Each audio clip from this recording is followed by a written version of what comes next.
창문 밖으로 쏟아지는 거센 폭우는 서울의 화려한 네온 사인을 흐릿하게 뭉개버리며 호텔 스위트룸 복도에 서 있는 한서윤의 차가운 마음을 대변하듯 맹렬하게 유리창을 때리고 있었다.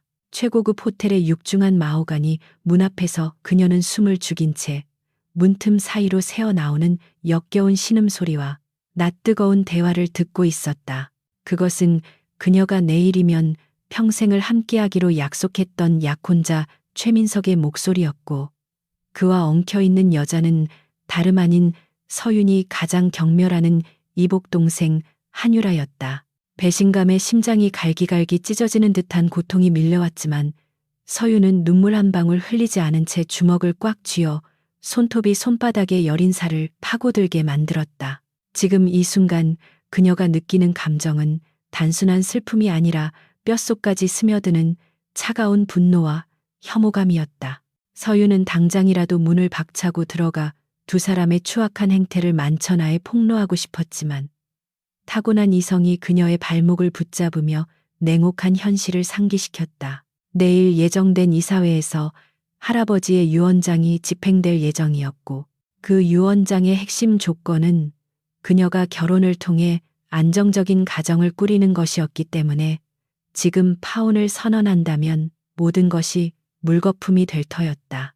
라라 그룹의 경영권이 평생 그녀를 눈의 가시로 여겨온 계모와 그 딸인 유라에게 넘어가는 꼴을 지켜본다는 것은 죽기보다 싫은 일이었다. 서윤은 떨리는 입술을 굳게 다물고 천천히 문손잡이에서 손을 떼며 복도 끝에 어둠 속으로 몸을 돌려 걸음을 옮기기 시작했다. 그녀의 머릿속은 이미 배신당한 여자의 비련이 아닌 생존을 위한 냉철한 계산으로 빠르게 돌아가고 있었다.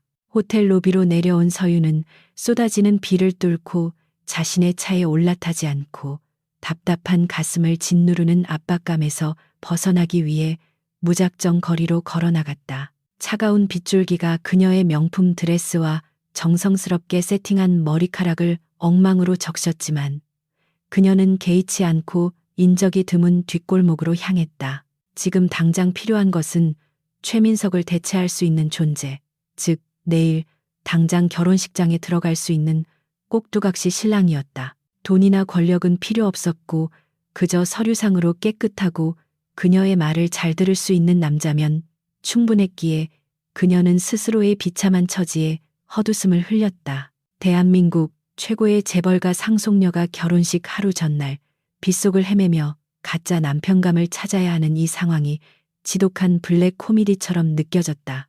그때 어두운 골목의 구석진 곳에서 검은 그림자 서너 개가 불쑥 튀어나와 그녀의 앞길을 가로막으며 음흉한 웃음소리를 흘렸다. 그들은 단순히 지나가던 건달들이 아니라는 것을 직감할 수 있었는데 그들의 손에 들린 쇠파이프와 조직적으로 움직이는 대형이 누군가의 사주를 받은 전문가들임을 말해주고 있었기 때문이다.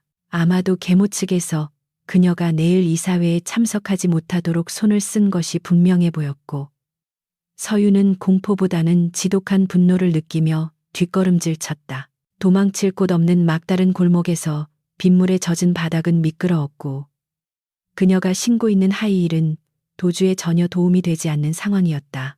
놈들이 거리를 좁혀오며 위협적인 말을 내뱉는 순간 서윤은 가방 속에 있는 호신용 스프레이를 움켜쥐며 최후의 저항을 준비했다. 바로 그 순간 골목의 어둠 속에서 한 남자가 소리 없이 나타나 서윤과 깡패들 사이를 가로막으며 우뚝 섰다. 낡고 색이 바랜 검은색 정장을 입고 있었지만 빗속에서도 흐트러짐 없는 넓은 어깨와 맹수처럼 번뜩이는 눈빛은 그가 평범한 행인이 아님을 짐작게 했다. 강진혁이라고 불리는 이 남자는 귀찮다는 듯이 넥타이를 느슨하게 풀며 마치 산책을 나온 사람처럼 여유로운 목소리로 놈들에게 꺼지라고 경고했다. 깡패들은 비웃음을 터뜨리며 그에게 달려들었지만 이어진 상황은 일방적인 폭력이 아니라 예술에 가까운 제압이었다. 진혁은 쏟아지는 공격을 최소한의 움직임으로 피하며 상대의 관절을 정확하게 타격하고 급소를 제압해 순식간에 바닥에 눕혀버렸다. 빗물이 튀어오르는 소리와 둔탁한 타격음이 골목을 채웠고 서유는 멍하니 그 압도적인 광경을 지켜보았다. 단 1분도 채 되지 않아 골목은 고통에 신음하는 깡패들의 비명소리로 가득 찼고 진혁은 옷에 묻은 먼지를 털어내며 아무 일도 없었다는 듯 서윤에게 다가왔다. 가까이서 본 그의 얼굴은 빗물에 젖어 더욱 날카롭고 강인해 보였으며 깊이를 알 수 없는 검은 눈동자는 사람을 꿰뚫어 보는 듯한 기묘한 힘을 가지고 있었다. 그는 바닥에 떨어진 서윤의 가방을 주워 건네주며 괜찮으냐고 물었지만 그의 말투에는 과도한 친절이나 아부 따위는 섞여 있지 않았다.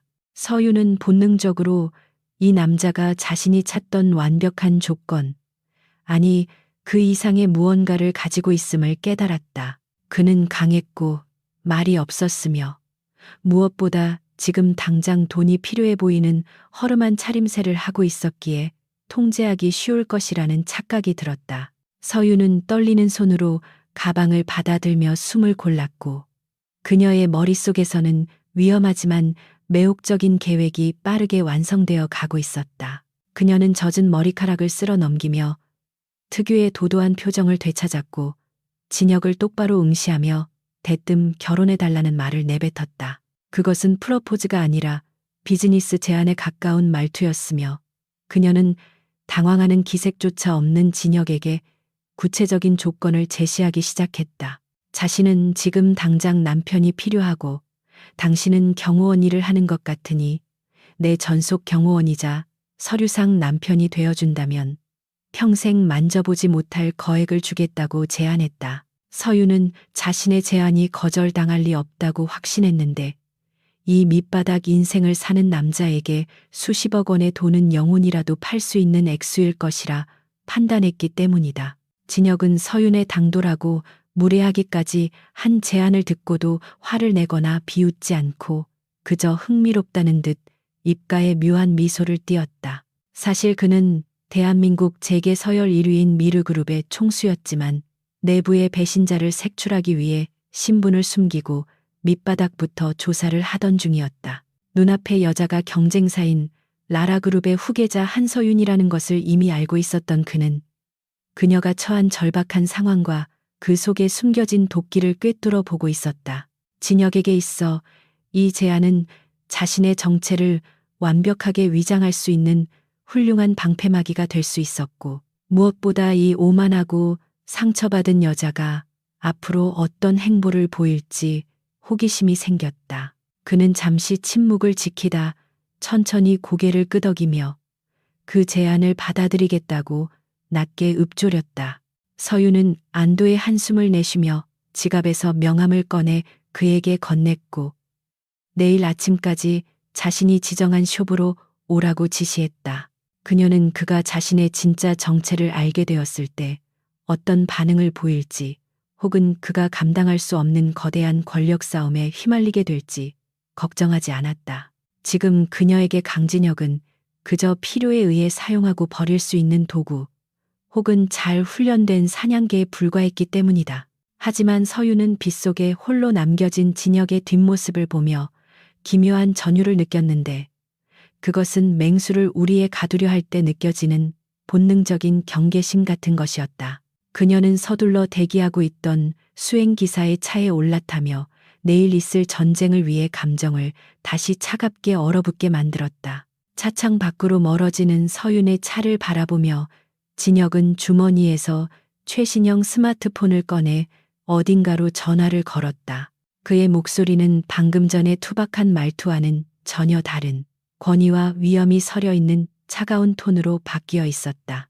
그는 수화기 너머의 비서실장에게 내일부터 당분간 휴가를 낼 것이며 라라그룹의 한서윤과 관련된 모든 정보를 1급 비밀로 분류하여 보고하라고 지시했다. 진혁은 빗물에 젖은 앞머리를 쓸어 올리며 어두운 하늘을 올려다보았고 그의 눈빛은 사냥감을 발견한 포식자처럼 서늘하게 빛나고 있었다. 그는 자신이 선택한 이 위험한 놀이가 단순히 지루함을 달래기 위한 유의가 될지 아니면 운명을 뒤흔들 거대한 태풍의 눈이 될지 아직은 알 수 없었다. 다음 날 아침 서울 청담동의 최고급 미용실 VIP 룸에는 긴장감이 감돌고 있었고 서윤은 초조한 표정으로 시계를 확인하고 있었다. 약속 시간이 다 되어가는데도 진혁이 나타나지 않자 그녀는 그가 겁을 먹고 도망쳤을지도 모른다는 불안감에 휩싸였다. 만약 그가 나타나지 않는다면 그녀는 혼자서 결혼식장에 들어가 파혼을 선언하고 경영권 포기각서에 도장을 찍어야 할지도 모르는 상황이었다. 바로 그때 직원의 안내를 받으며 문이 열리고 진혁이 들어왔는데 여전히 어제 입었던 낡은 정장 차림이었지만 그가 뿜어내는 기운만은 압도적이었다. 서윤은 안도감과 동시에 묘한 불쾌감을 느끼며 스타일리스트들에게 그를 머리부터 발끝까지 완벽하게 개조하라고 명령했다.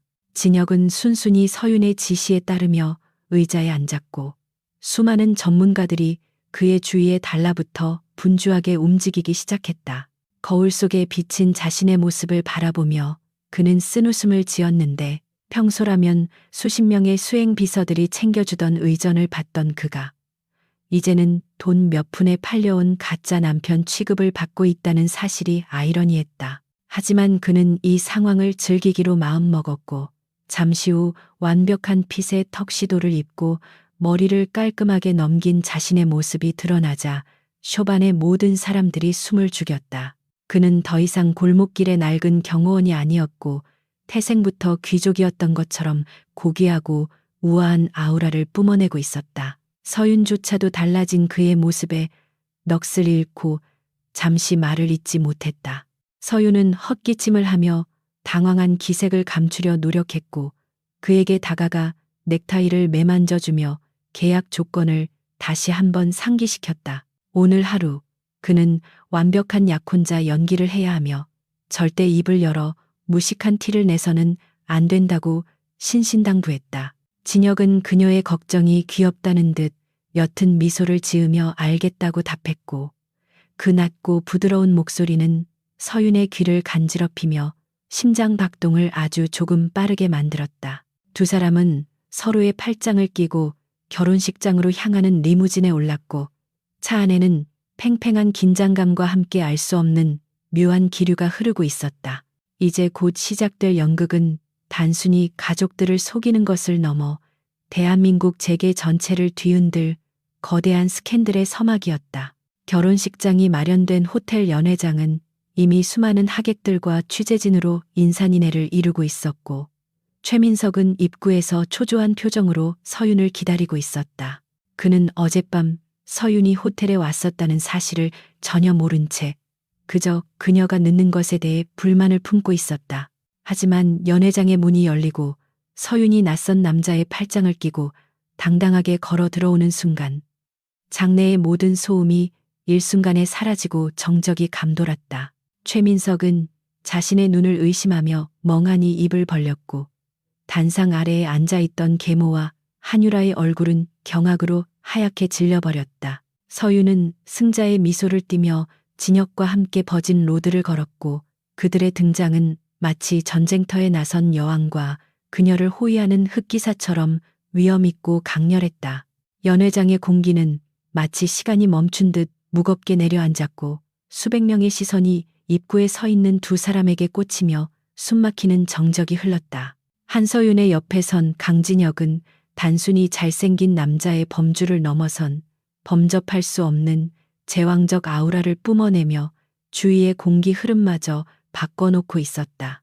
그가 걸음을 옮길 때마다 최고급 턱시도의 부드러운 원단이 그의 탄탄한 근육을 따라 흐르며 우아한 실루엣을 만들어냈고 무심한 듯 시니컬한 눈빛은 좌중을 압도했다. 사람들은 저 낯선 남자가 누구인지 수군거리기 시작했고 개중에는 그가 유럽에 숨겨진 귀족이나 해외 유수의 투자 회사 대표일 것이라고 추측하는 이들도 있었다. 서윤은 사람들의 반응을 즐기며 고개를 꼿꼿이 세웠지만 그녀의 손은 긴장으로 인해 차갑게 식어 있었고 진혁은 그런 그녀의 손을 자신의 따뜻하고 큰 손으로 감싸주며 무언의 위로를 건넸다. 최민석은 자신의 눈앞에 펼쳐진 믿을 수 없는 광경의 얼굴이 붉게 달아올랐고 쥐고 있던 샴페인 잔을 부서질 듯 꽉 움켜쥐며 분노를 억누르고 있었다. 그는 서윤이 파혼통보의 충격을 받아 폐인이 되어 나타나거나 아니면 아예 참석하지 못할 것이라고 확신했기에 이 상황을 도저히 받아들일 수 없었다. 더구나 서윤의 옆에 있는 저 남자는 자신이 본 어떤 재벌 3세보다도 더 기품 있고 위압적인 분위기를 풍기고 있어 본능적인 열등감을 자극했다. 민석은 떨리는 다리를 진정시키며 억지로 미소를 지어 보이려 했지만 그의 입꼬리는 비틀려 경련하고 있었고 눈동자는 불안하게 흔들렸다. 그는 서윤이 자신을 질투하게 만들기 위해 급하게 고용한 배우일 것이라고 스스로를 위로하며 비틀거리는 걸음으로 두 사람을 향해 다가갔다. 민석이 다가오자 진혁은 서윤의 어깨를 감싸고 있던 팔에 살짝 힘을 주며 그녀를 자신의 뒤로 보호하듯 위치를 조정했다. 민석은 기가 막히다는 표정으로 진혁을 훑어보며 비아냥거리는 어조로 누구냐고 물었지만 진혁은 대답할 가치도 없다는 듯 그를 투명 인간 취급하며 시선을 돌려버렸다. 그 무시무시한 침묵과 경멸에 민석의 자존심은 산산조각이 났고 그는 욱하는 마음에 소리를 지르려 했으나 진혁의 차가운 눈빛과 마주치자 목소리가 목구멍 안으로 기어들어가고 말았다. 그것은 단순한 경호원의 눈빛이 아니라 생사여 탈권을 쥔 권력자가 하찮은 미물을 내려다볼 때 짓는 절대적인 무관심과 위압감이었다. 서윤은 얼어붙은 민석을 보며 싸늘한 미소를 지었고 또렷한 목소리로 진혁을 자신의 남편이 될 사람이라고 소개했다. 서윤의 폭탄 선언이 떨어지자 연 회장은 다시 한번 술렁거렸고 단상 아래 앉아있던 계모 조이선 여사는 충격으로 들고 있던 부채를 떨어뜨렸다. 조이선은 즉시 자리에서 일어나 표독스러운 눈빛으로 서윤을 노려보며 가문의 중대사를 어찌 이런 근본 없는 놈과 상의도 없이 결정하느냐고 소리쳤다. 그녀는 경비원들을 불러 이 사기꾼들을 당장 쫓아내라고 고래고래 악을 썼지만 진혁은 눈 하나 깜짝하지 않고 조이선을 향해 정중하지만 뼈가 있는 어조로 경고했다. 그는 자신이 한서윤 이사의 정당한 약혼자이며 이 자리의 주인은 소란을 피우는 당신이 아니라 라라그룹의 적통 후계자인 한서윤이라고 차분하게 일갈했다. 그의 목소리는 크지 않았지만 좌중을 휘어잡는 힘이 있어 소란스럽던 조이선을 단숨에 입 다물게 만들었다. 서윤은 진혁이 만들어준 기회를 놓치지 않고 단상 위로 올라가 마이크를 잡았고 그녀의 당당한 모습은 플래시 세례를 받으며 더욱 빛을 발했다. 그녀는 할아버지의 유언에 따라 건실하고 능력 있는 배우자를 맞이하게 되었음을 선포하며 앞으로 라라그룹의 경영에 전념할 것임을 천명했다. 이사회 임원들과 주주들은 서윤의 옆에 서 있는 진혁의 듬직하고 신뢰감 있는 모습에 호감을 느끼며 고개를 끄덕였. 이는 조이선과 최민석이 그토록 막으려 했던 상황이었다. 서윤은 연설 도중 슬쩍 민석과 유라가 서 있는 곳을 바라보며 배신자들에게 보내는 무언의 선전포고를 날렸다. 그녀의 눈빛은 더 이상 상처받은 여자의 것이 아니라 자신의 것을 지키기 위해 칼을 든 여전사의 그것과 같았다. 공식적인 행사가 끝나고 두 사람은 호텔 직원의 안내를 받아 VIP 대기실로 들어왔고 문이 닫히자마자 서윤은 다리에 힘이 풀려 주저앉을 뻔했다. 진혁은 재빨리 그녀를 부축하여 소파에 앉혔고 그녀에게 따뜻한 물 한 잔을 건네며 고생했다는 짧은 말을 건넸다. 서윤은 떨리는 손으로 물잔을 받아들며 진혁을 올려다 보았는데 방금 전까지 무대 위에서 보여주었던 그 압도적인 카리스마는 온데간데 없고 다시 어제의 덤덤한 표정으로 돌아와 있었다. 그녀는 이 남자가 연기에 천재적인 재능이 있거나 아니면 자신이 모르는 또 다른 비밀을 가지고 있을지도 모른다는 의구심이 들었지만 지금은 그 의심보다 그가 주는 안정감이 더 절실했다. 그녀는 가방에서 미리 준비해둔 계약서를 꺼내 테이블 위에 올려놓았다. 진혁은 서윤이 내민 계약서를 집어들고 천천히 훑어보았는데 그 내용은 그에게 꽤나 흥미롭고 귀여운 수준이었다. 계약서에는 공식적인 행사 동반 참석, 사생활 간섭 금지, 그리고 계약 종료 후 지급될 거액의 보상금 등이 상세히 적혀 있었지만 미르 그룹의 총수인 그에게 그 액수는 하루 용돈 수준에도 미치지 못하는 금액이었다. 하지만 그는 짐짓 진지한 표정으로 고개를 끄덕이며 펜을 들어 서명란에 자신의 이름을 휘갈겼었다. 그는 이 계약이 단순한 돈벌이가 아니라 서윤이라는 여자가 가진 잠재력과 그녀를 둘러싼 음모를 파헤치는 흥미진진한 게임의 입장권이라고 생각했다. 서명을 마친 그는 계약서를 서윤에게 돌려주며 이제부터 당신의 그림자가 되어 완벽하게 지켜주겠다고 약속했다.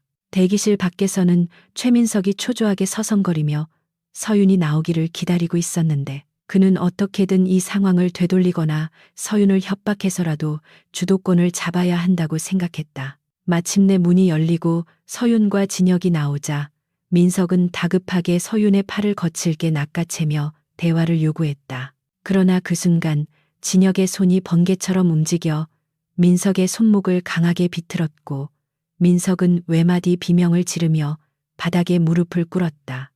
진혁은 민석의 귀에 대고 나직하게 속삭였는데 그것은 만약 한 번만 더 더러운 손으로 내 아내를 건드리면 그 손목을 영원히 쓰지 못하게 만들어주겠다는 섬뜩한 경고였다. 민석은 고통과 공포에 질려 식은 땀을 흘리며 고개를 끄덕일 수밖에 없었다. 진혁은 민석을 쓰레기 버리듯 밀쳐내고 서윤의 어깨를 감싸며 엘리베이터로 향했고 서윤은 뒤도 돌아보지 않고 당당하게 걸음을 옮겼다.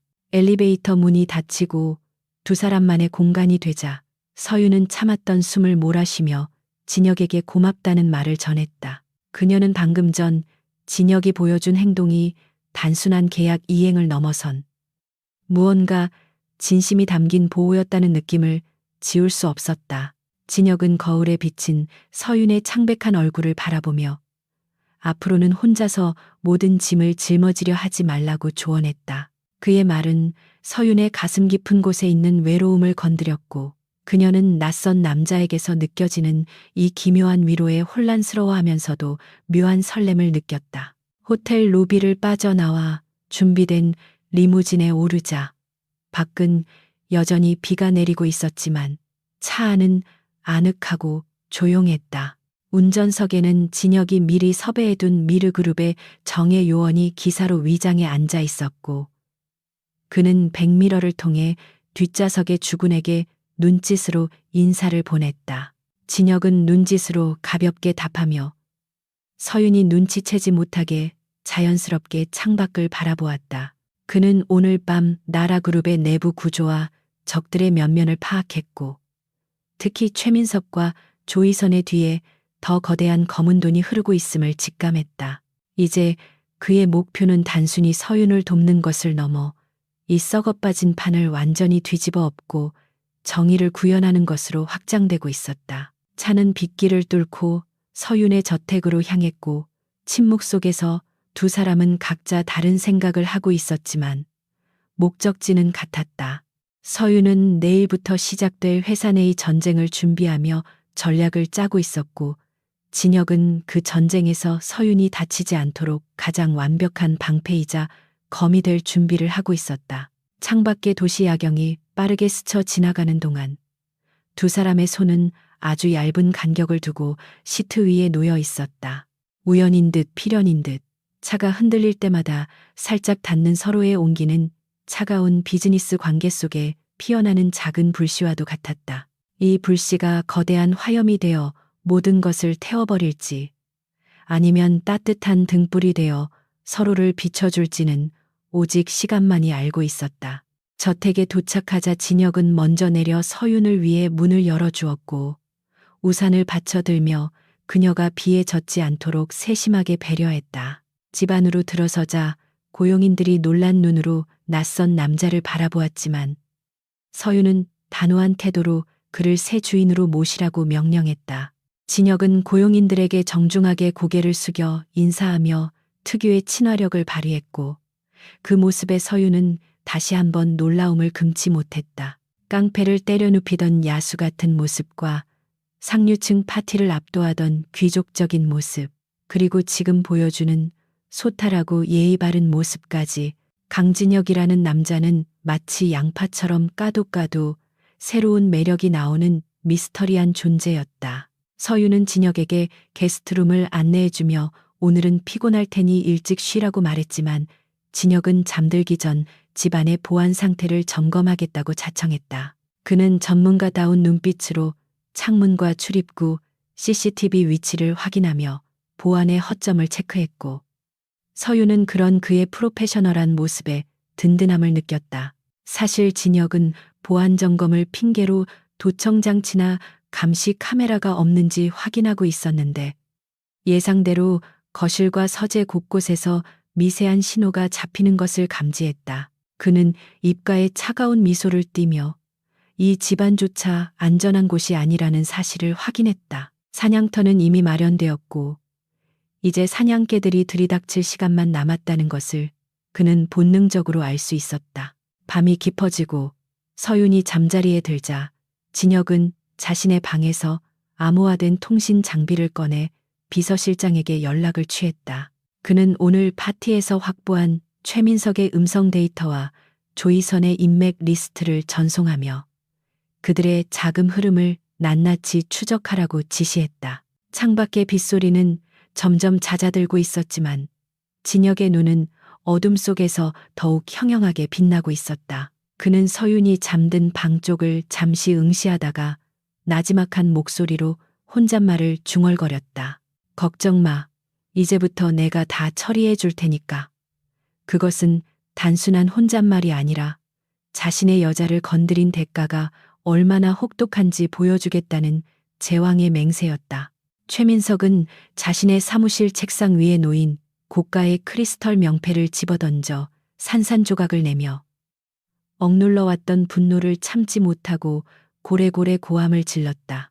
그의 계획대로라면 지금쯤 한서윤은 파혼의 충격으로 무너져 있거나 울며 불며 자신에게 매달려야 했지만 그녀는 보란듯이 낯선 놈을 데려와 상황을 완전히 뒤집어 버렸다. 그는 떨리는 손으로 담배를 꺼내 물며 어둠 속에서 그를 기다리고 있던 사설 탐정에게 강진혁이라는 놈의 뒤를 캐라고 거칠게 지시했다. 그놈이 어디서 굴러먹던 뼈다귀인지 어떤 약점을 가지고 있는지 낱낱이 파헤쳐서 서윤의 앞에서 그가 사기꾼임을 증명하고 두 사람을 사회적으로 매장시켜버리겠다는 악랄한 계획이 그의 머릿속을 가득 채우고 있었다. 탐정은 두툼한 돈봉투를 챙기며 비릿한 웃음을 흘리고는 그림자처럼 사라졌고 민석은 깨진 유리 조각에 비친 자신의 일그러진 얼굴을 보며 복수를 다짐했다.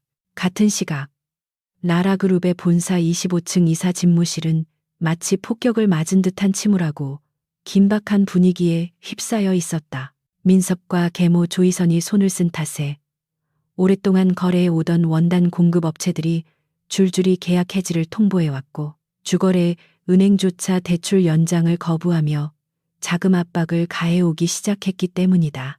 서유는 쉴 새 없이 울려대는 전화벨 소리와 비서들이 들이미는 결제 서류들 사이에서 머리를 감싸쥐며 이것이 단순한 불운이 아니라 자신을 고립시켜 말라 죽게 하려는 조직적인 공격임을 직감했다. 그녀는 핏기 없는 입술을 깨물며 어떻게든 해결책을 찾으려 애썼지만 사방이 꽉 막힌 벽처럼 느껴지는 현실 앞에서 점차 숨이 가빠오고 눈앞이 흐릿해지는 것을 느꼈다. 서윤이 책상에 엎드려 잠시 가쁜 숨을 몰아쉬고 있을 때 집무실 문이 조용히 열리며 강진혁이 들어왔는데 그의 손에는 따뜻한 김이 모락모락 피어오르는 죽과 차가 들려 있었다. 그는 서윤의 창백한 얼굴과 책상 위에 산더미처럼 쌓인 독촉장들을 한번 훑어보고는 아무런 질문 없이 조용히 트레이를 내려놓으며 식사부터 하라고 권했다. 서윤은 입맛이 없다며 고개를 저었지만 진혁은 단호하면서도 부드러운 목소리로 전장에 나가는 장수가 굶어서야 되겠느냐며 숟가락을 그녀의 손에 쥐어주었다.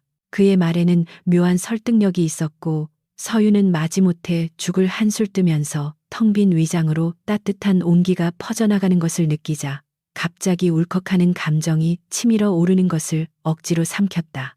진혁은 서윤이 식사를 하는 동안 그녀가 보던 서류들을 무심한 듯 집어들고 훑어보았는데 그의 눈동자는 찰나의 순간 빠르게 움직이며 복잡한 자금 흐름과 계약 관계를 완벽하게 파악해냈다. 겉으로는 평범한 경호원인 척하고 있었지만 그의 두뇌는 이미 미르그룹을 이끄는 총수의 모드로 전환되어 문제의 핵심과 해결책을 동시에 계산하고 있었다. 그는 서류를 내려놓으며 마치 지나가는 말처럼 이 업체들 대부분 자금 사정이 좋지 않은데 위약금을 물면서까지 계약을 끊는 건 누군가가 그 위약금을 대신 내주거나 더 큰 이익을 약속했기 때문이 아니겠냐며 툭 던졌다.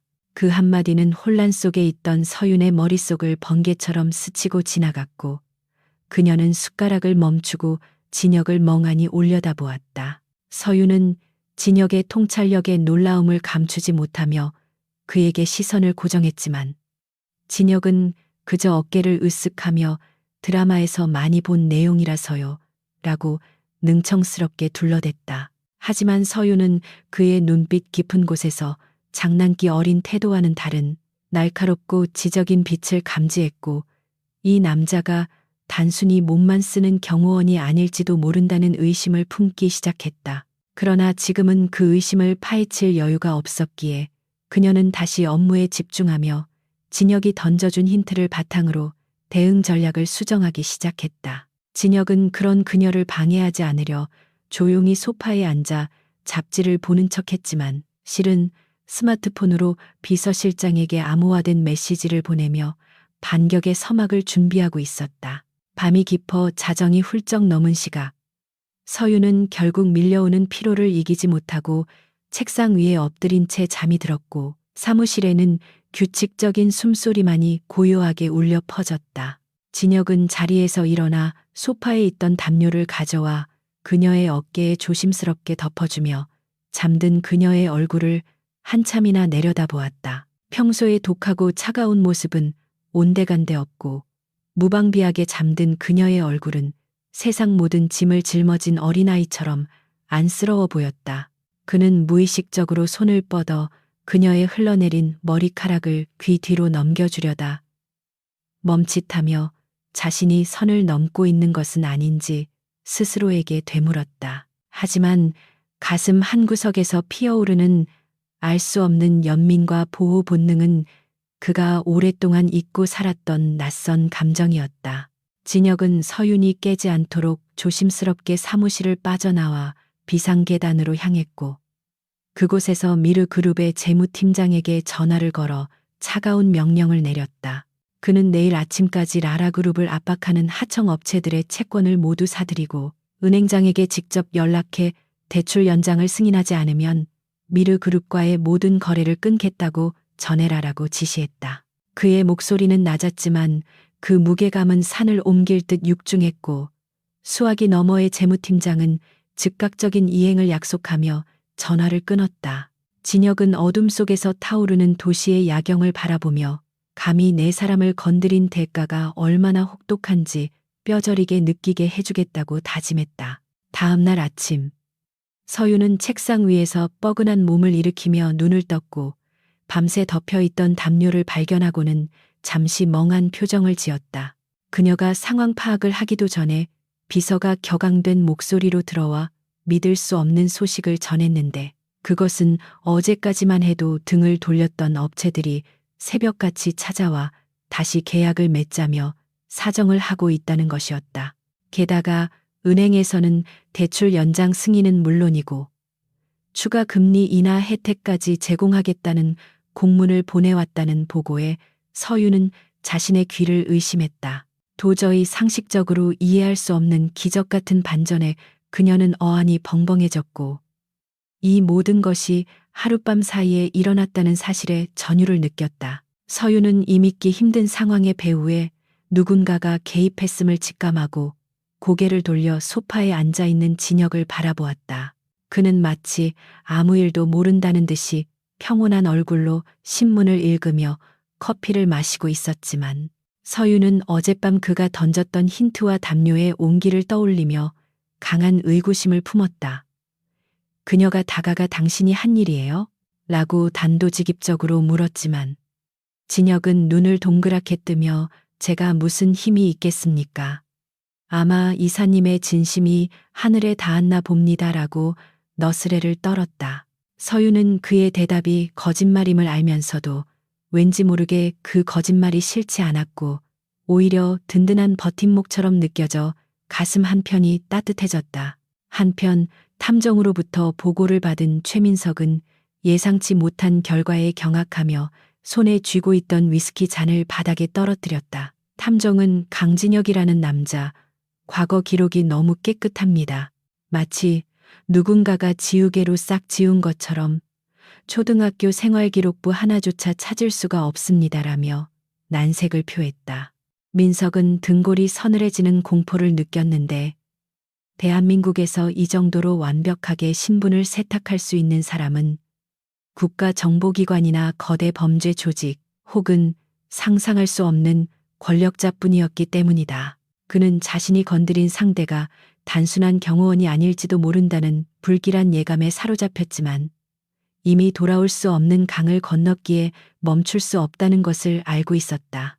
퇴근길, 진혁이 운전하는 차 안에서 서윤은 창밖을 바라보며 복잡한 심경을 정리하고 있었고 차 안에는 편안한 클래식 음악이 흐르고 있었다. 그녀는 문득 고개를 돌려 운전에 집중하고 있는 진혁의 옆모습을 바라보며 고마워요.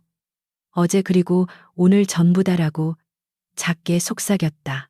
진혁은 시선을 도로에 고정한 채 남편으로서 당연히 해야 할 일입니다라고 담백하게 대답했지만 그 목소리에는 서윤의 마음을 울리는 진정성이 담겨 있었다. 두 사람 사이에는 더 이상 계약 관계로 묶인 차가운 비즈니스가 아닌 서로를 신뢰하고 의지하는 따뜻한 유대감이 싹트고 있었고 빗방울이 맺힌 차창 밖으로 보이는 세상은 어제보다 조금 더 밝아 보였다. 집에 도착한 두 사람은 현관에서 마주친 조이선과 유라의 싸늘한 시선을 받았지만 예전처럼 위축되거나 피하지 않고 당당하게 맞서며 걸어 들어갔다.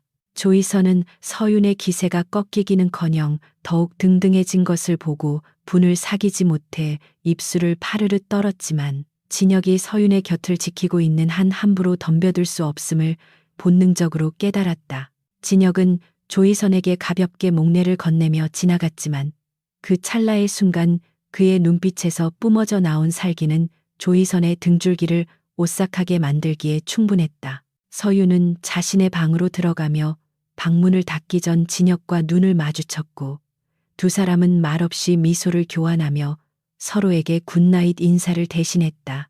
방에 들어온 진혁은 넥타이를 풀며 침대에 걸터 앉았고 그의 머릿속은 내일 있을 또 다른 전투에 대한 계획으로 가득 차 있었다. 그는 민석이 이번 실패로 멈추지 않고 더 비열한 방법을 쓸 것임을 알고 있었기에 이제는 방어가 아니라 공격으로 전환해야 할 시점이라고 판단했다. 그는 서랍 깊숙한 곳에서 구형 폴더폰을 꺼내 특정 번호를 눌렀고 신호음이 몇 번 울리기도 전에 상대방이 전화를 받았다. 내일부로 최민석의 개인 계좌와 차명 계좌를 모두 동결시켜 그리고 그가 진행 중인 불법 도박장 프로젝트에 대한 증거를 수집해서 검찰에 익명으로 제보해 진혁의 지시는 간결하고 명확했으며 그것은 라라 그룹을 좀먹는 기생충들을 박멸하기 위한 대청소의 시작이었다. 서울 도심을 가로지르는 긴급 사이렌 소리가 라라 그룹 본사 앞을 요란하게 뒤흔들었고 수십 명의 검찰 수사관들이 로비로 들이닥치는 광경은 마치 잘 짜인 재난 영화의 한 장면과도 같았다. 파란색 압수수색 상자를 든 수사관들이 엘리베이터를 점거하고 직원들을 통제하는 동안 로비에 대기하고 있던 기자들은 플래시를 터뜨리며 이 자극적인 상황을 생중계하기 바빴다. 최민석과 조이선이 준비한 회심의 일격은 바로 한서윤을 횡령 및 배임 혐의로 구속 수사하게 만들어 경영권에서 완전히 배제시키는 것이었다. 이사 회의실에 앉아있던 서윤은 갑작스럽게 들이닥친 검사 앞에서 영장을 받아들고 망연자실한 표정을 지을 수밖에 없었다. 영장에는 그녀가 페이퍼 컴퍼니를 통해 회사 돈 수십억 원을 빼돌렸다는 구체적이고도 조작된 정황이 빼곡히 적혀 있어 반박할 여지조차 주지 않았다. 담당 검사는 차갑고 거만한 태도로 서윤을 내려다보며 당장 동행할 것을 요구했고 그녀의 손목에 수갑을 채우려 하자 회의실 안은 공포와 긴장감으로 얼어붙었다. 서윤은 자신의 결백을 주장하며 목소리를 높였지만 이미 매수된 검사는 그녀의 말을 귓등으로도 듣지 않고 강압적인 태도로 일관했다. 문 밖에서 이 상황을 지켜보고 있던 최민석은 회심의 미소를 지으며 승리의 샴페인을 터뜨릴 준비를 하고 있었는데 서윤이 수갑을 차고 끌려나가는 순간이야말로 그가 오랫동안 기다려온 복수의 완성이었기 때문이다. 서윤은 억울함에 눈물이 차올랐지만 주변의 모든 사람들이 자신을 범죄자로 보는 시선에 압도되어 숨조차 제대로 쉴 수 없는 지경에 이르렀다. 그녀의 머릿속은 하얗게 변해버렸고 이 거대한 함정에서 빠져나갈 구멍은 어디에도 없어 보였다. 바로 그 절체절명의 순간 굳게 닫혀있던 회의실 문이 부서질 듯 열리며 강진혁이 태풍처럼 안으로 걸어 들어왔다. 그의 뒤에는 그를 막으려던 수사관 2명이 바닥에 나뒹굴고 있었지만 진혁은 옷매무새 하나 흐트러지지 않은 채 검사 앞을 가로막고 섰다. 그는 검사가 들고 있던 영장을 거칠게 낚아채더니 순식간에 내용을 훑어보고는 경멸 섞인 코웃음을 쳤다. 대한민국 검찰 수준이 고작 이 정도입니까? 조작된 증거와 불법적인 절차로 제1금융권의 신용을 가진 기업인을 체포하려 하다니 옷벗을 각오는 되어 있으시겠죠. 진혁의 목소리는 낮았지만 천둥처럼 울려 퍼졌고 그가 내뿜는 살기와 위압감에 검사는 본능적으로 뒷걸음질 치며 주춤했다. 진혁은 당황한 검사에게 틈을 주지 않고 영장에 기재된 페이퍼 컴퍼니의 설립 날짜와 자금 이동 경로의 모순점을 조목조목 지적하기 시작했다. 그는 마치 전문 변호사, 아니 대법관이라도 된 것처럼 형사소송법과 상법 조항을 줄줄이 읊으며 영장의 효력이 없음을 논리적으로 증명해 보였다. 특히 그가 제시한 결정적인 증거는 해당 자금이 이동한 시각에 서윤이 해외 바이어와 미팅 중이었다는 알리바이와 그 자금의 최종 종착지가 최민석의 차명 계좌와 연결되어 있다는 암시였다. 진혁의 날카로운 분석은 검사의 말문을 막히게 했고 회의실 안에 있던 임원들과 직원들은 멍하니 입을 벌린 채 이 놀라운 반전을 지켜보았다. 단순한 경호원인 줄 알았던 남자가 대한민국 최고의 엘리트 검사를 법률 지식으로 압도하는 광경은 그야말로 충격 그 자체였다. 검사는 얼굴이 불그락 푸르락해져서 당신 뭐하는 놈이야. 공무집행방해로 같이 쳐넣어 줄까? 라고 고함을 질렀지만 목소리의 떨림은 숨길 수 없었다. 진혁은 검사의 눈을 똑바로 응시하며 한 발짝 더 다가갔고 그 서늘한 눈빛은 마치 먹잇감을 노리는 최상위 포식자의 그것과 같았다. 나는 이 여자의 법적 보호자이자 남편입니다. 만약 지금 당장 이 불법적인 체포 시도를 멈추지 않는다면 나는 내 모든 능력을 동원해 당신과 당신 뒤에 있는 배우까지 모조리 법정에 세워 파멸시킬 겁니다. 그의 경고는 허세가 아닌 실체적 위협으로 느껴졌고 검사는 진혁의 기세에 눌려 식은땀을 흘리며 결국 수사관들에게 철수 명령을 내릴 수밖에 없었다. 수사관들이 썰물처럼 빠져나가고 회의실에 정적이 흐르자 서윤은 다리가 풀려 바닥에 주저앉을 뻔했지만 진혁이 단단한 팔로 그녀를 부축해 주었다. 그녀는 믿을 수 없다는 표정으로 진혁을 올려다보며 떨리는 목소리로 물었다. 당신, 도대체 정체가 뭐예요? 어떻게 법을 그렇게 잘 알아요? 서윤의 질문에 진혁은 잠시 망설이다가 특유의 능청스러운 미소를 지으며 어깨를 으쓱했다. 예전에 사법고시 준비를 좀 했었습니다. 머리가 나빠서 떨어지긴 했지만 이 정도 엉터리 영장을 구분할 눈은 있죠. 그의 대답은 너무나 태연해서 오히려 의심스러웠지만 서윤은 지금 당장 그를 추궁할 힘조차 남아있지 않았다. 그저 그가 곁에 있다는 사실이 주는 안도감이 너무나 컸기에 그녀는 그의 품에 잠시 기대어 가쁜 숨을 골랐다. 복도에서 상황을 지켜보던 최민석은 다 된 밥에 재를 뿌린 진혁을 보며 이를 갈았고 분노를 참지 못해 벽을 주먹으로 내리쳤다.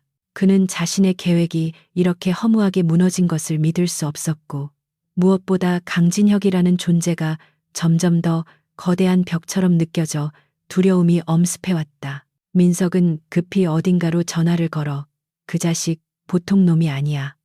더 확실한 방법이 필요해.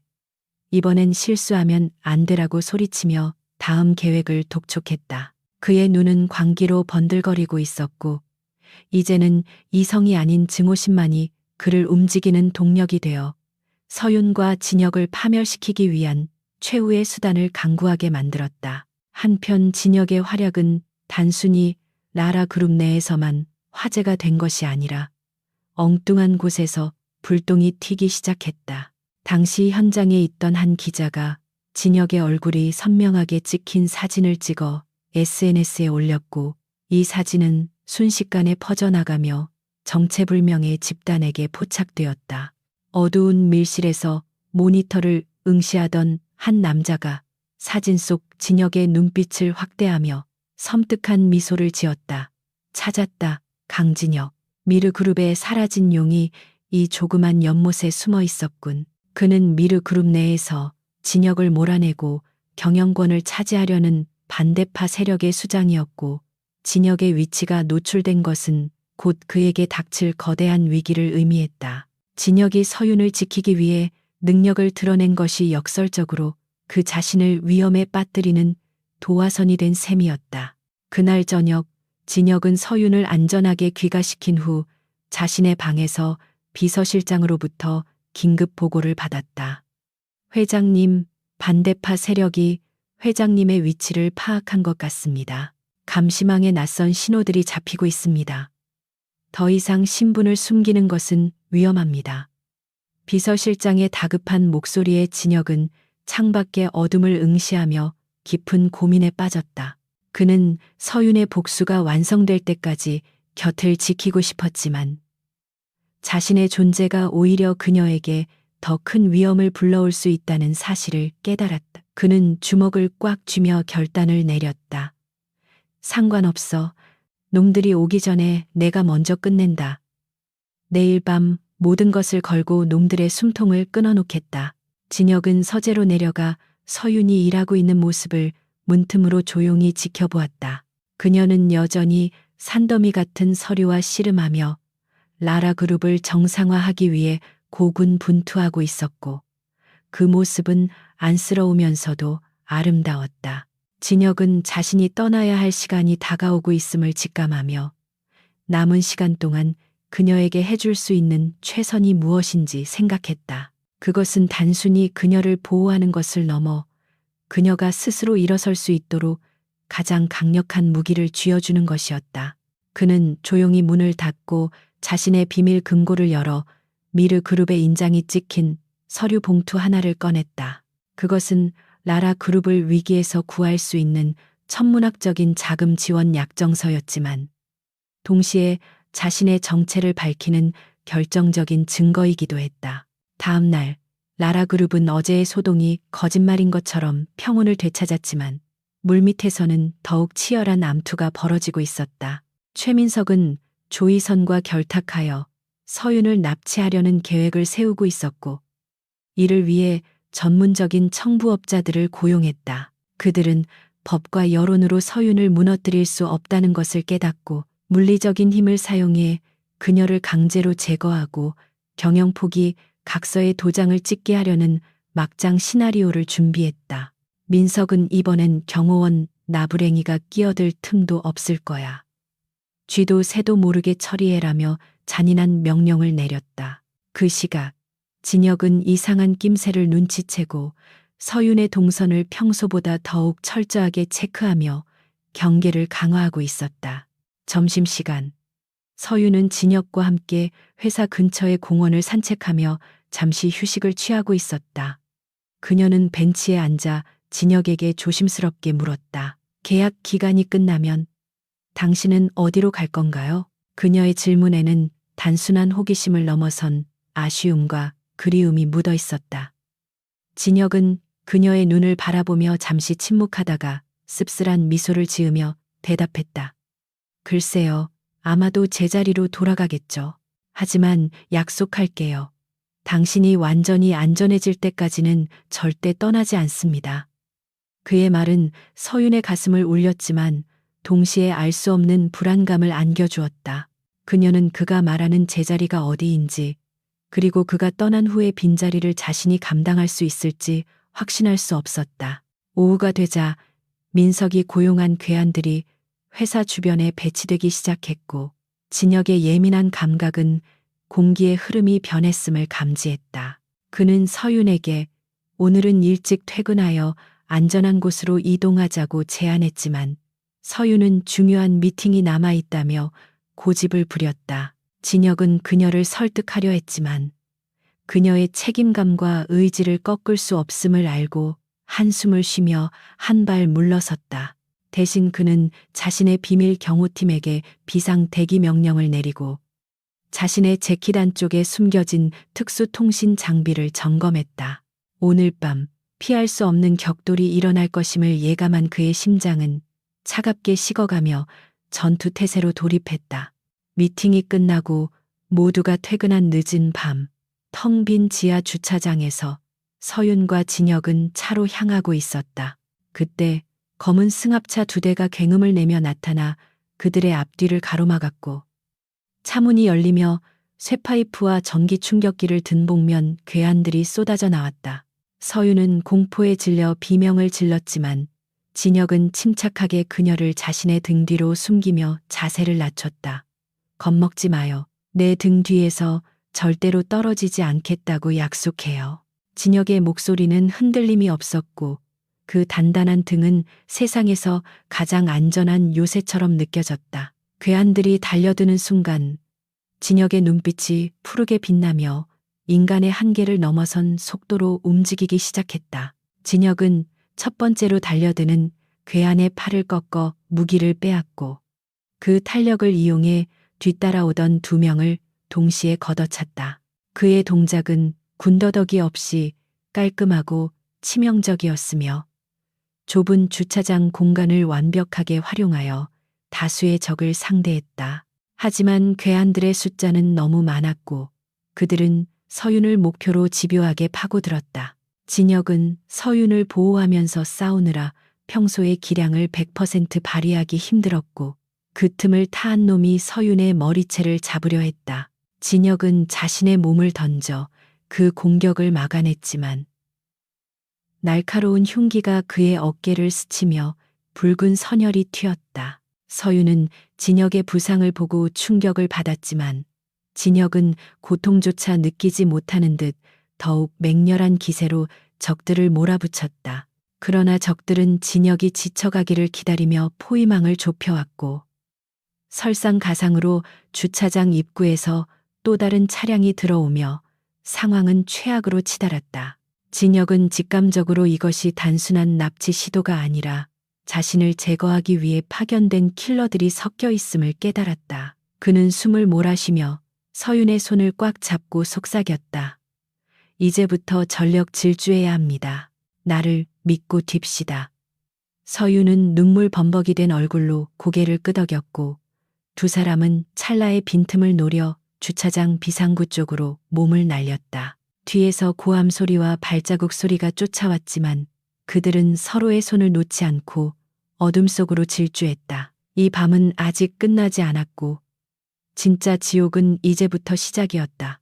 비상구 계단을 뛰어내려가던 2 사람의 필사적인 도주는 결국 지하 3층의 막다른 길에서 멈출 수밖에 없었고 뒤쫓아온 괴한들은 거친 숨을 몰아쉬며 포위망을 좁혀왔다. 강진혁은 이미 어깨의 부상으로 한쪽 팔을 쓰기 어려운 상태였지만 서윤을 벽 쪽으로 밀치고 자신의 온몸을 방패처럼 세워 놈들의 시선을 고정시켰다. 그는 피가 흐르는 팔을 꽉 움켜쥐며 고통을 참아냈고 놈들에게 다가오지 말라고 경고했지만 이미 살기로 가득 찬 그들의 귀에는 들리지 않았다. 놈들 중 대장으로 보이는 자가 비릿한 웃음을 흘리며 신호를 보내자 사방에서 동시에 쇠파이프가 날아들었고 진혁은 서윤을 감싸 안으며 그 충격을 고스란히 등과 다리로 받아내야만 했다.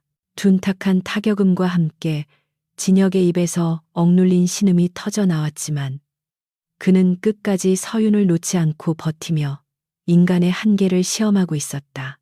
하지만 중과부적의 상황에서 부상까지 입은 그가 무한정 버티는 것은 불가능했고 결국 한 놈이 휘두른 전기 충격기가 진혁의 목덜미를 강타하자 그의 신체가 일시적으로 마비되며 무릎을 꿇고 말았다. 서윤은 비명을 지르며 진혁을 부둥켜 안으려 했지만 거친 손길들이 그녀의 머리채를 잡아채어 강제로 끌어내렸고 그녀는 바닥에 쓰러진 진혁을 향해 손을 뻗으며 절규했다.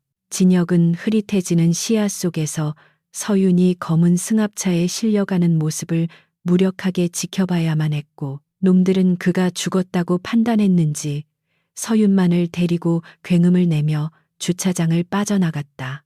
차가운 콘크리트 바닥에 홀로 남겨진 진혁의 주먹이 부들부들 떨렸고 그의 눈에서는 핏발이 서며 붉은 눈물이 흐를 듯한 분노가 치밀어 올랐다. 정적이 감도는 주차장에는 진혁의 거친 숨소리만이 울려 퍼졌고 그는 마비된 신경을 억지로 깨우며 비틀거리는 몸을 일으켜 세웠다. 그는 찢어진 재킷을 벗어던지고 피 묻은 셔츠 소매를 걷어올리며 주머니 속에 감춰두었던 비상용 위성통신기를 꺼내 들었다. 더 이상 정체를 숨기거나 조용히 해결하려던 안일한 생각은 사라졌고 지금 이 순간부터 그는 한 여자의 남편이 아닌 미르그룹을 지배하는 절대 권력자 강진혁으로 돌아가기로 결심했다. 그는 통신기 버튼을 누르며 지옥 밑바닥에서 울려나오는 듯한 목소리로 명령을 내렸다. 코드레드 발령. 지금 즉시 가용 가능한 모든 병력과 헬기를 띄워 내 아내를 데려간 놈들의 위치를 1분 내로 찾아내지 못하면 서울 시내 모든 통신망을 마비시켜서라도 찾아내라. 그의 명령이 떨어지자마자 서울 곳곳에 숨겨져 있던 미르그룹의 그림자들이 일제히 움직이기 시작했고 평온하던 도시의 밤은 보이지 않는 전쟁터로 변모했다. 미르그룹 본사 상황실의 대형 스크린에는 수십 개의 위성 좌표와 CCTV 화면이 동시에 띄워졌고 정보팀 요원들은 서윤을 납치한 차량의 경로를 실시간으로 추적하며 포위망을 구축했다. 진혁은 대기하고 있던 수행비서가 가져온 방탄 슈트와 전술 장비를 착용하며 눈앞에 보이는 모든 것을 파괴할 준비를 마쳤다. 그의 눈빛은 더 이상 인간의 것이 아니었고 건드려서는 안 될 영린을 건드린 자들에 대한 무자비한 심판만이 남아 있었다. 그는 자신을 데리러 온 헬기에 올라타며 놈들이 숨어 있는 곳을 향해 날아오르라고 짧게 지시했다. 한편 서윤은 머리에 두건이 씌워진 채 어디론가 끌려와 낯선 의자에 묶여 있었고 두건이 벗겨지자 매캐한 먼지 냄새와 함께 폐허가 된 공장 내부가 드러났다. 그녀의 앞에는 승리에 도취된 표정의 최민석이 서 있었는데 그는 서윤의 헝클어진 모습을 보며 비열한 웃음을 터뜨리고 있었다. 민석은 서윤의 뺨을 가볍게 툭툭 치며 그러게 진작에 얌전히 물러났으면 좋았잖아. 네가 믿던 그 경호원 나부랭이는 지금쯤 시체실에 누워있을 거다라고 조롱했다. 서윤은 공포에 질려 있었지만 민석의 눈을 똑바로 쳐다보며 그 사람은 그렇게 쉽게 죽을 사람이 아니야. 네가 건드린 게 누군지 알게 되면 넌 후회하게 될 거야 라고 도끼 어린 목소리로 응수했다. 민석은 서윤의 당당한 태도에 기분이 상한 듯 인상을 찌푸리며 옆에 있던 부하에게 서류 가방을 가져오라고 손짓했다. 그는 나라그룹의 경영권을 포기하고 모든 주식을 자신에게 양도한다는 각서를 서윤의 눈앞에 들이밀며 당장 서명하지 않으면 험한 꼴을 보게 될 것이라고 협박했다. 서윤은 각서에 침을 뱉으며 절대 서명하지 않겠다고 버텼고 격분한 민석이 그녀의 뺨을 올려붙이려는 순간 공장 천장이 무너질 듯한 굉음이 들려왔다. 그것은 단순한 천둥 소리가 아니라 거대한 헬리콥터의 로터가 돌아가는 소리였고, 폐공장의 낡은 창문들이 그 진동을 이기지 못하고 쨍그랑 깨져나갔다. 민석과 부하들은 당황하여 천장을 올려다보았고, 그 순간 공장의 거대한 철문이 폭음과 함께 날아가 버렸다. 자욱한 연기와 먼지 속에서 한 남자가 걸어 들어왔는데, 그는 역광을 받아 검은 그림자처럼 보였지만 서유는 단번에 그가 누구인지 알아볼 수 있었다. 강진혁은 양손에 특수 제작된 삼단봉을 든 채 마치 지옥에서 돌아온 사신처럼 천천히 그러나 확실하게 그들에게 다가오고 있었다. 민석의 부하들이 고함을 지르며 그에게 달려들었지만 진혁의 움직임은 아까와는 차원이 달랐다. 그는 달려오는 적의 무릎을 정확히 가격해 꺾어버리고 회전하는 탄력을 이용해 다음 적의 턱을 날려버리는 등 인간의 동체 시력으로 쫓기 힘든 속도로 적들을 유린했다. 뼈가 부러지는 소리와 비명소리가 공장 안을 가득 메웠지만 진혁의 표정에는 어떠한 감정도 담겨 있지 않았다. 수십 명의 깡패들이 진혁 한 명을 당해내지 못하고 추풍낙엽처럼 쓰러져 나갔고, 민석은 믿을 수 없는 광경에 다리가 풀려 주저앉고 말았다. 진혁은 마지막 남은 덩치 큰 놈의 명치를 가격해 기절시킨 후 피가 묻은 재킷을 털어내며 민석을 향해 걸어왔다. 민석은 공포에 질려 뒷걸음질 치다가 주머니에서 잭나이프를 꺼내 들고 서윤의 목에 들이대며 오지마. 오면 이 여자를 죽여버리겠어. 라고 발악했다. 하지만 진혁은 멈추지 않고 계속해서 다가왔고, 그의 눈동자는 민석을 이미 죽은 목숨으로 간주하고 있는 듯 차갑게 가라앉아 있었다. 진혁은 낮게 으르렁거리는 목소리로 그 손에 힘이 들어가는 순간 내 놈의 목이 먼저 날아갈 것이다라고 경고했다. 민석은 진혁의 압도적인 기세에 눌려 손이 떨리기 시작했고, 칼끝이 서윤의 피부를 살짝 스치며 핏방울이 맺히자 진혁의 눈썹이 꿈틀했다. 그 찰나의 순간 굉음과 함께 공장 지붕의 유리가 깨지며 레페를 타고 내려온 특수부대원들이 민석의 팔을 정확하게 저격했다. 민석은 비명을 지르며 칼을 떨어뜨렸고, 진혁은 번개같이 달려들어 민석의 멱살을 잡고 바닥에 내동댕이 쳤다. 그는 민석의 얼굴을 향해 주먹을 날리려다 겁에 질린 서윤의 눈과 마주치고는 겨우 이성을 되찾아 주먹을 멈추었다. 진혁은 거칠게 숨을 몰아쉬며 민석을 쓰레기처럼 옆으로 밀쳐버리고 묶여있던 서윤의 밧줄을 단검으로 끊어내며 그녀를 품에 안았다. 서윤은 진혁의 품에 안기자마자 참았던 눈물을 터뜨리며 그의 옷깃을 꽉 움켜쥐었고, 진혁은 떨고 있는 그녀의 등을 다독이며 미안하다는 말을 반복했다. 그때 공장 밖에서 수십 대의 검은색 세단이 들이닥치며 요란한 브레이크 소리를 냈고, 정장을 입은 수백 명의 남자들이 일사불란하게 공장 안으로 들어와 도열했다. 그들은 쓰러진 깡패들을 신속하게 제압하여 끌어내고 진혁과 서윤이 있는 곳을 중심으로 거대한 인간 벽을 만들었다. 서윤은 이 비현실적인 광경에 놀라 눈물을 멈추고 주위를 둘러보았는데, 그들은 일반적인 경찰이나 경호원과는 다른 군대보다 더 엄격한 규율을 가진 집단처럼 보였다. 도열한 남자들 중 가장 앞줄에 서 있던 은발이 섞인 중후한 신사가 앞으로 걸어 나와 진혁 앞에 멈춰 섰다. 그는 미르그룹의 비서실장이자 진혁의 최측근인 박 실장이었는데, 그는 흙투성이가 된 바닥에 무릎을 꿇고 진혁을 향해 깊이 고개를 숙였다. 뒤이어 도열에 있던 수백 명의 건장한 남자들이 일제히 허리를 90도로 굽히며 우렁찬 목소리로 외쳤다. 회장님, 늦게 도착하여 송구합니다. 무사하십니까? 그 목소리는 폐공장을 쩌렁쩌렁 울릴 정도로 웅장했고, 서윤은 자신의 귀를 의심하며 멍한 표정으로 진혁을 올려다보았다. 회장님이라니. 지금 이 사람들이 내 남편에게 회장님이라고 부른 것인가?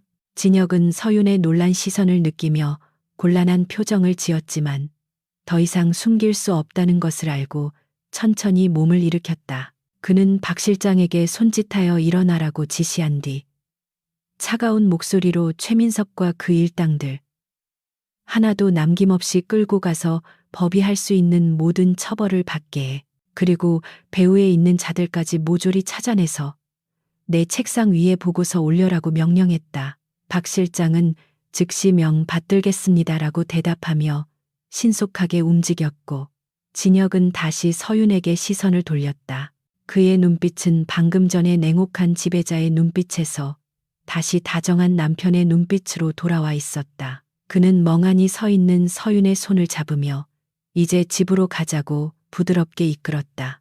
서윤은 꿈을 꾸는 듯한 기분으로 진혁의 손에 이끌려 공장 밖으로 나왔고 눈앞에 펼쳐진 광경에 다시 한번 입을 다물지 못했다.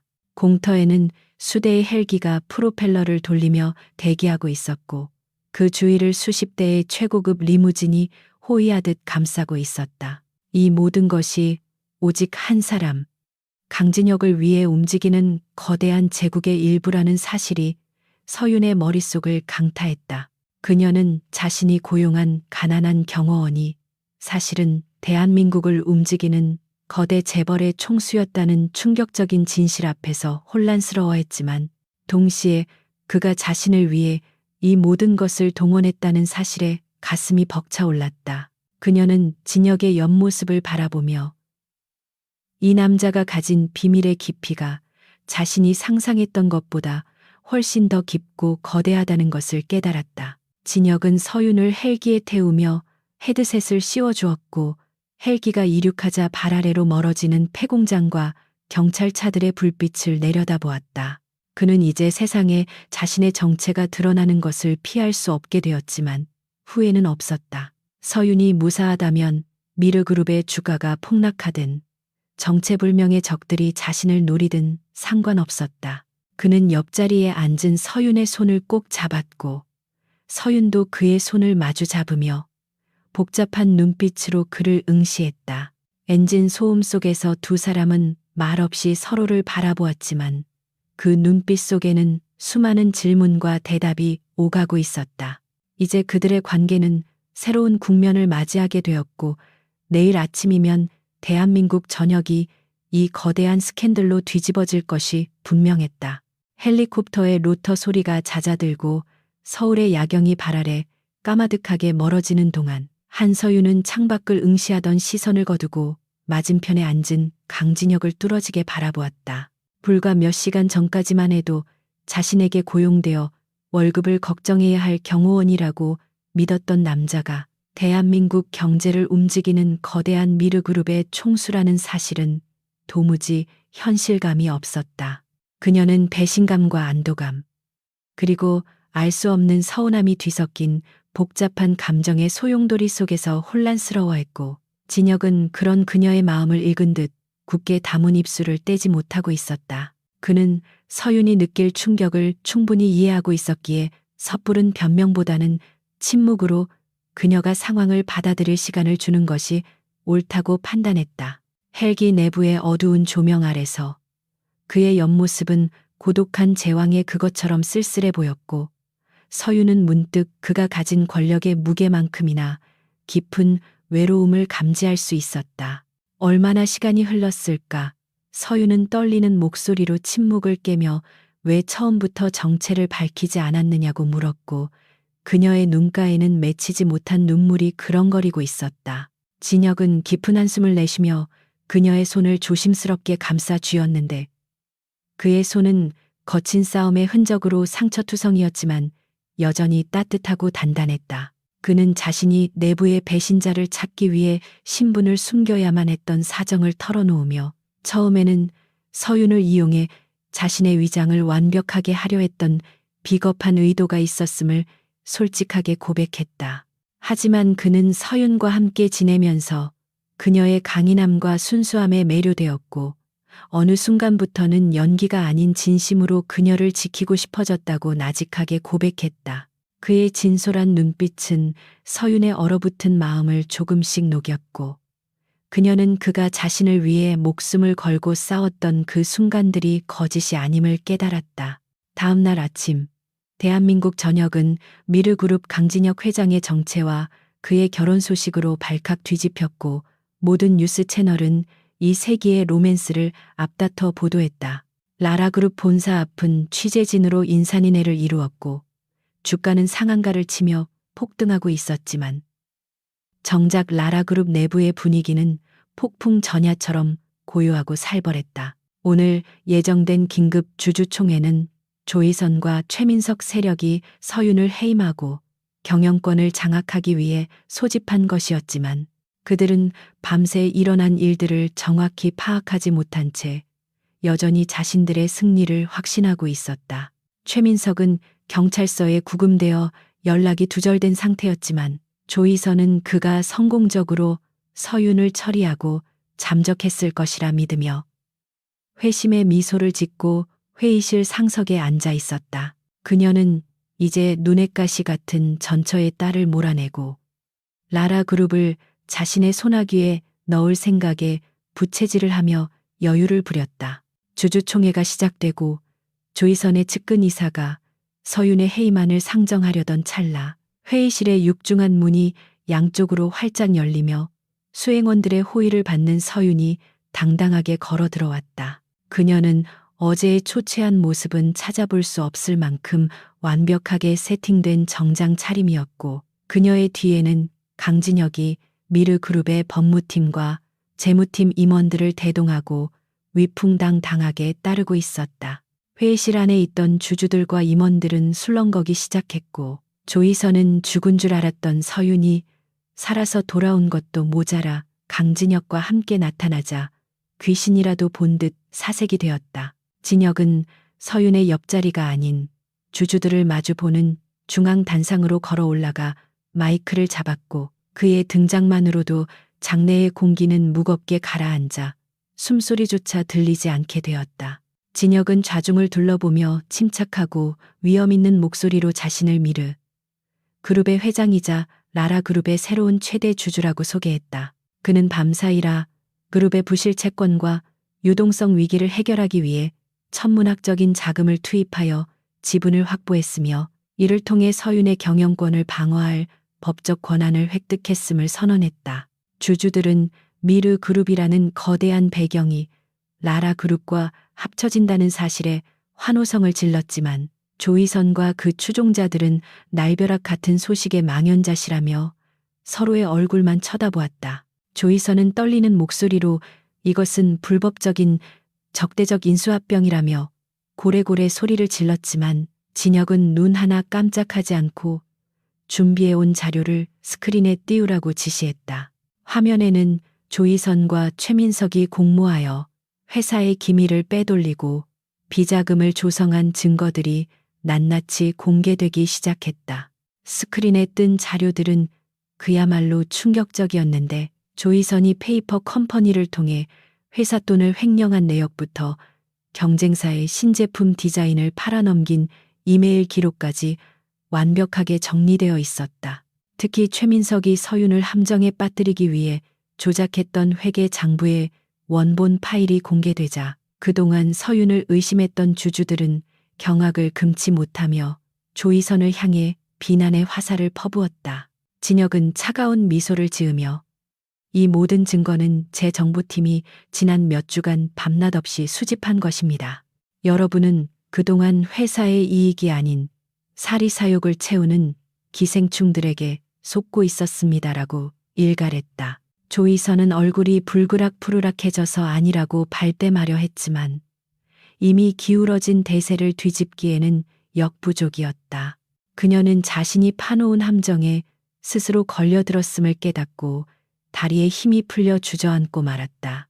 그때 회의실 문이 다시 열리고 이번에는 정복을 입은 경찰 간부들과 검찰 수사관들이 영장을 들고 들이닥쳤다.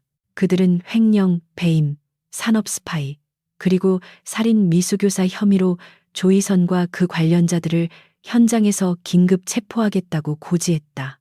수사관들이 조희선의 팔에 수갑을 채우자 그녀는 악을 쓰며 서윤을 저주하고 욕설을 퍼부었지만 서윤은 그저 차가운 눈빛으로 그녀를 내려다볼 뿐이었다. 당신이 자초한 일이에요.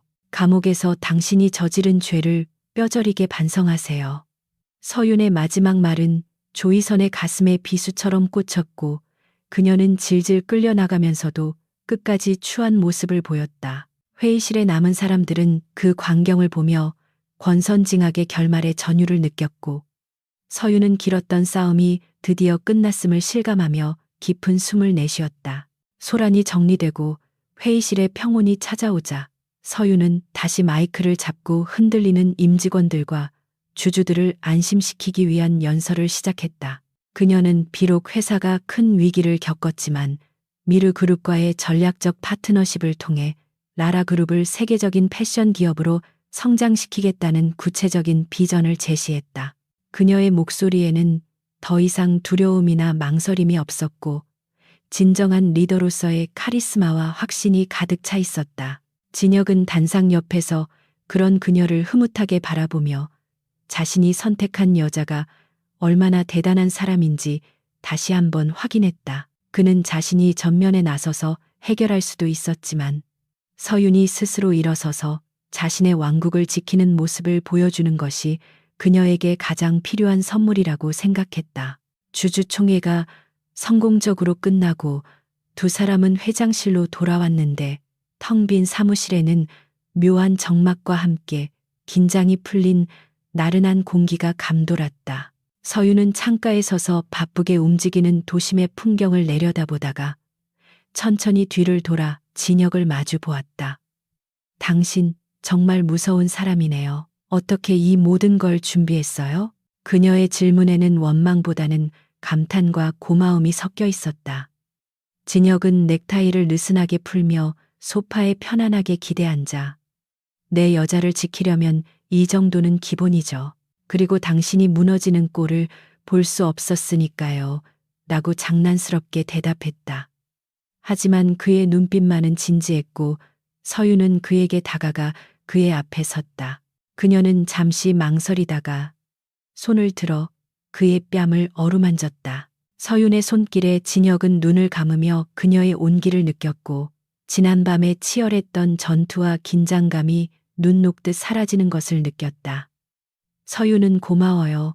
그리고 미안해요. 당신을 믿지 못하고 의심해서 그리고 당신이 재벌 회장이라서 조금은 화가 나요. 내가 당신을 고용한 줄 알았는데 사실은 내가 당신 손바닥 위에 있었다는 거잖아요. 라고 투정 부리듯 말했다. 진혁은 눈을 뜨고 그녀의 허리를 감싸 안으며 당신이 나를 고용한 건 맞아요. 평생 당신의 보디가드가 되기로 계약했으니까 그 계약은 미르그룹 회장직보다 우선합니다라고 속삭였다. 두 사람은 서로를 바라보며 미소 지었고 그 미소 속에는 그 어떤 말보다 깊은 신뢰와 사랑이 담겨 있었다. 그날 오후 진혁은 서윤을 데리고 자신의 본가인 미르그룹의 대저택으로 향했는데 이는 정식으로 그녀를 자신의 가족에게 소개하고 결혼을 공표하기 위함이었다. 웅장한 대문을 지나 끝없이 펼쳐진 정원을 지나면서 서윤은 다시 한번 진혁이 가진 부와 권력의 규모에 압도되었지만 옆에서 꽉 잡아주는 그의 손길 덕분에 두려움은 느끼지 않았다. 저택 현관에는 수십 명의 사용인들이 도열하여 두 사람을 맞이했고 진혁의 부모님은 현관까지 나와 서윤을 따뜻하게 반겨주었다. 그들은 재벌가 특유의 거만함이나 텃세 없이 아들의 목숨을 구해주고 마음을 열게 해준 서윤에게 진심 어린 감사를 표했다. 서윤은 긴장이 풀리며 눈시울이 붉어졌고 처음으로 따뜻한 가족의 품이 무엇인지 느끼게 되었다. 저녁 식사 자리에서 진혁은 부모님과 서윤 앞에서 중대 발표를 했는데 그것은 당분간 미르그룹의 경영 일선에서 물러나 라라그룹의 정상화를 돕고 서윤과 함께 시간을 보내겠다는 것이었다.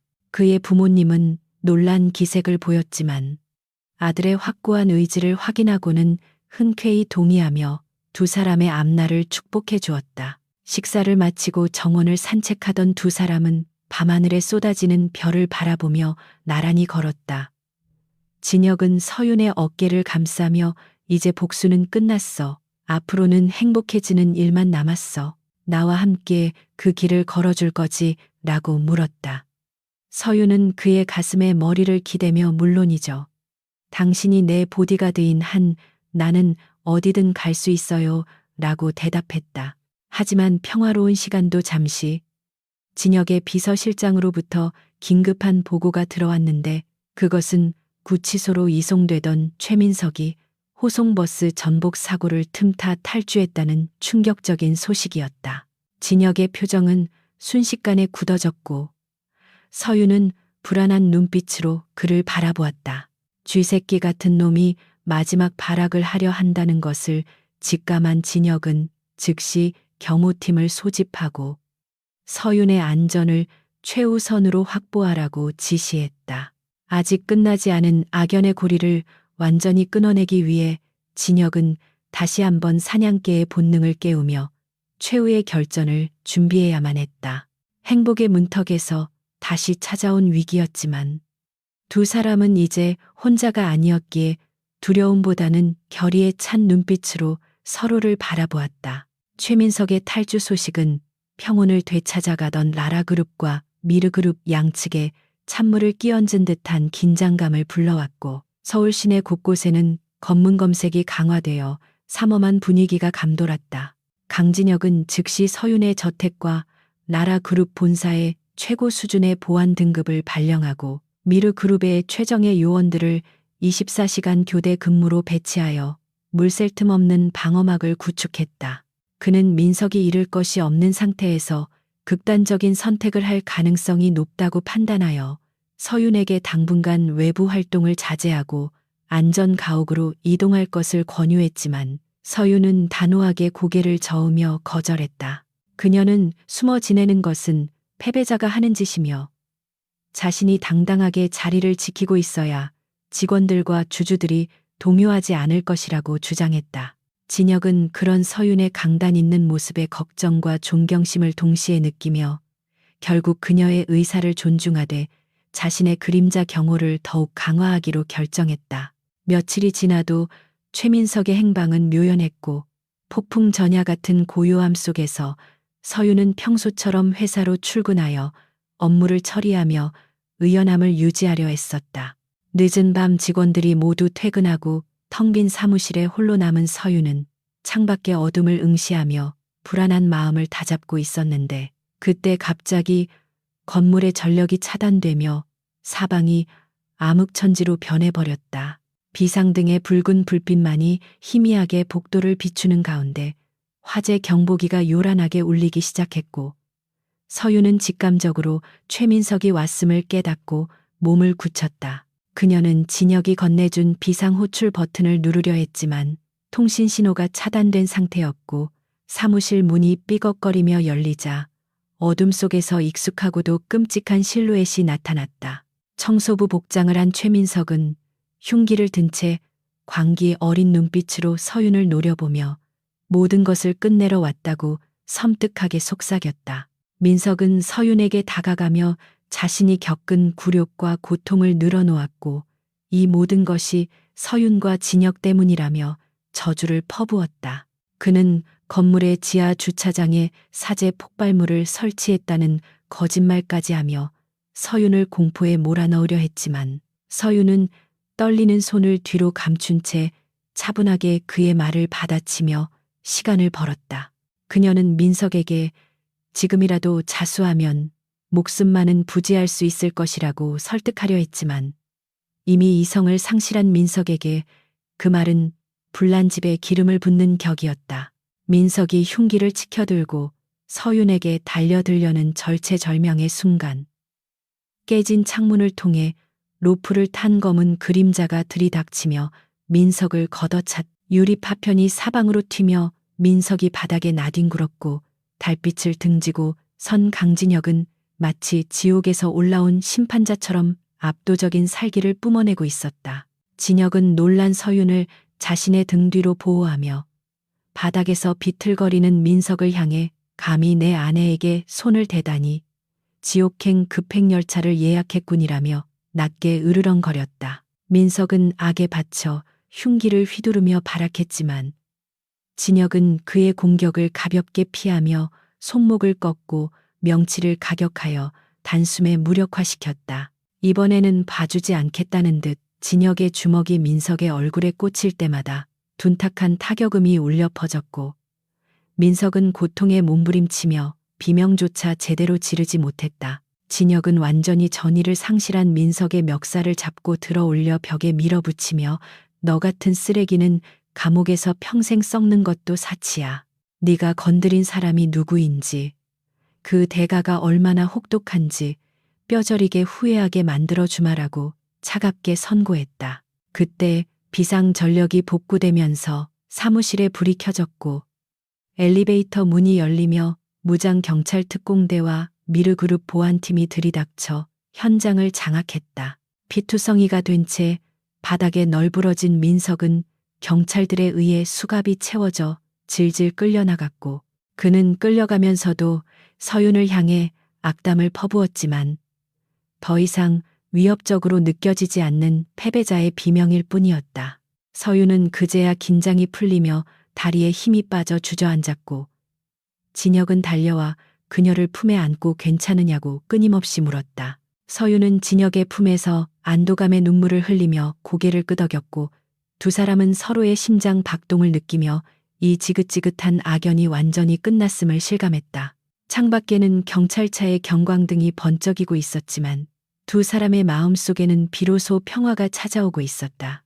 최민석의 체포와 함께라라 그룹을 위협하던 모든 요소가 제거되자 회사는 빠르게 안정을 되찾았고 주가는 연일 최고치를 경신하며 승승장구했다. 서윤은 탁월한 경영 능력으로 회사를 글로벌 기업으로 성장시키며 재계의 주목을 받는 젊은 CEO로 자리 잡았고 진혁은 미르그룹 회장으로서 그녀의 든든한 후원자가 되어주었다. 두 사람은 바쁜 일정 속에서도 서로를 위한 시간을 소홀히 하지 않았고 계약으로 시작되었던 관계는 이제 그 누구도 떼어놓을 수 없는 견고한 사랑으로 발전해 있었다. 계절이 몇 번 바뀌고 따스한 봄바람이 불어올 무렵 진혁은 서윤을 그들이 처음 만났던 그 골목길이 내려다 보이는 루프탑으로 데려가 정식으로 프러포즈를 했다. 화려한 다이아몬드 반지보다 더 빛나는 진심이 담긴 그의 고백에 서윤은 눈물을 글썽이며 승낙했고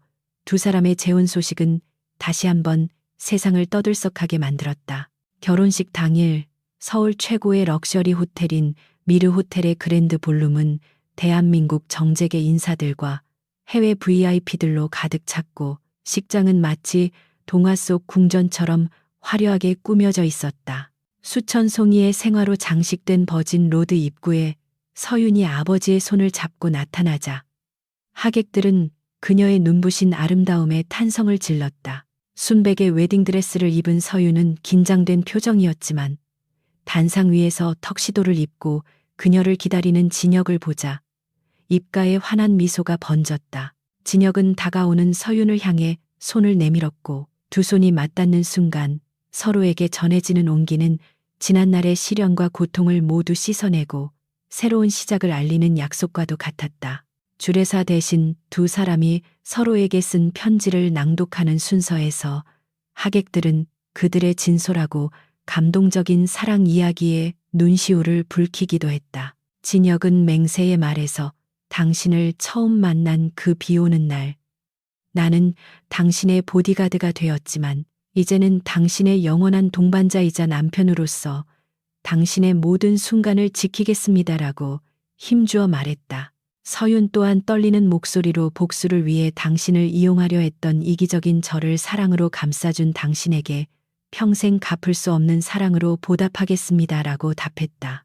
두 사람이 반지를 교환하고 입맞춤을 나누자 천장에서 꽃잎이 비처럼 쏟아져 내리고 웅장한 축가가 울려 퍼지며 축제 분위기는 절정에 달했다. 그것은 단순한 결혼식이 아니라 시련을 극복하고 쟁취한 사랑의 승리 선포식이었으며 두 사람을 둘러싼 모든 사람들의 축복 속에 그들은 세상에서 가장 행복한 부부가 되었다.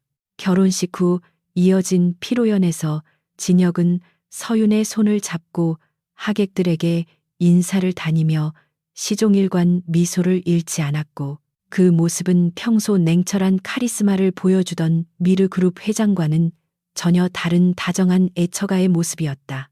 재계의 거물들도 진혁의 변화에 놀라워하면서도 두 사람의 앞날을 진심으로 축복해 주었고, 특히 서윤의 경영 능력을 인정하며 라라그룹과의 파트너십을 제안하는 줄이 끊이지 않았다. 서윤은 이제 더 이상 누군가의 그늘에 가려진 상속녀가 아니라 스스로의 힘으로 운명을 개척하고 사랑과 성공을 모두 거머쥔 당당한 여왕으로 거듭나 있었다. 밤이 깊어지고 불꽃놀이가 밤하늘을 수놓으며 피로연이 끝날 무렵 진혁은 서윤을 안아 올리며 이제 우리만의 집으로 갑시다. 마님이라고 장난스럽게 속삭였다. 3년 후 라라그룹과 미르그룹의 합작으로 세워진 거대 복합문화센터의 개관식 현장은 수많은 취재진과 인파로 북적이고 있었다. 리본 커팅식을 위해 단상에 오른 서윤은 세련된 인부복을 입고 있었고, 그 옆에는 여전히 훤칠하고 멋진 진혁이 그녀를 부축하며 에스코트하고 있었다. 서윤이 마이크를 잡고 개관 연설을 하는 동안 진혁은 그녀에게서 한시도 눈을 떼지 않으며 사랑스러운 눈빛으로 바라보았고, 가끔씩 배가 불편하지 않은지 세심하게 챙기는 모습을 보였다.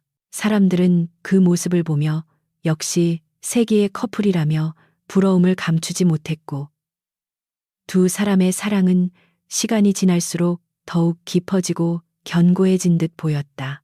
서윤은 연설을 마치며 남편이자 든든한 파트너인 진혁에게 감사를 표했고, 진혁은 쑥스러운 듯 미소 지으며 하트 손인사로 화답해 좌중을 웃음 바다로 만들었다.